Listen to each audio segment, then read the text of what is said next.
Bonjour, alors hier avait lieu donc les obsèques de la chanteuse Régine. Donc ça s'est passé donc au crématorium du cimetière du Père-Lachaise à Paris. Donc le cercueil est arrivé.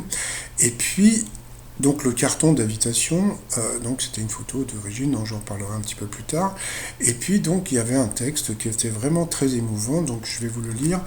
Avant que le rideau ne tombe sur toutes ces belles années partagées avec vous, ma famille et mes proches vont vous dire quelques mots de moi.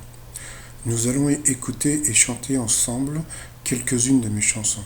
Ma Catherine Ringer va vous interpréter mes petits papiers, alors il sera temps de décrocher les boules à facettes et de vous rappeler que j'ai vécu 1000 vies avec vous, je n'emporte que le meilleur. À tout de suite, Régine. Donc je trouve ça vraiment très émouvant. Et quand je dis que je trouve ça très émouvant, c'est que donc elle avait contacté Catherine Ringer pour qu'elle vienne chanter le jour de ses obsèques. Donc ça, je trouve ça super émouvant. Et puis il y a quelque chose que vous n'avez peut-être pas vu, c'est que regardez la photo, je la trouve géniale. Franchement, la photo du carton d'invitation, parce qu'il y a plein de gens qui ont regardé la photo, mais qui n'ont pas fait attention. Regardez les pieds. Est-ce que vous voyez les pieds de Régine? C'est-à-dire que bon, bah, cette photo a dû être prise donc dans bon sûrement chez Régine.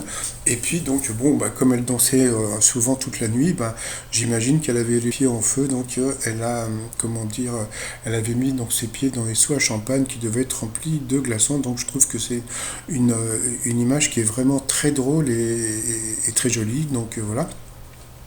Donc c'est dommage qu'on n'ait pas pu entendre Catherine Ringer donc chanter pour les obsèques de Régine. Donc, mais bon, voilà. Donc peut-être que les caméras sont interdites de cérémonie. Et puis donc bon, beaucoup de gens se posent la question à savoir où est-ce qu'elle a été enterrée. Et donc, comme elle a été incinérée, eh bien, normalement, elle se trouve dans un columbarium. Voilà, bon, donc columbarium, c'est voilà, c'est quelque chose comme ça où vous avez des petites cases où les gens mettent les cendres. Et puis, donc, c'est là-bas qu'on peut trouver, donc, dans le columbarium du Père Lachaise, Jean-Pierre Bacry. Vous voyez, donc, voilà. Et donc, bon, bah, il y a des gens qui ont cherché déjà donc, la tombe de Régine. Donc, bon, il y en a qui ont trouvé ça, bah, voilà, ça y est, ils ont trouvé Toc Régine, et ils pensent que c'est elle.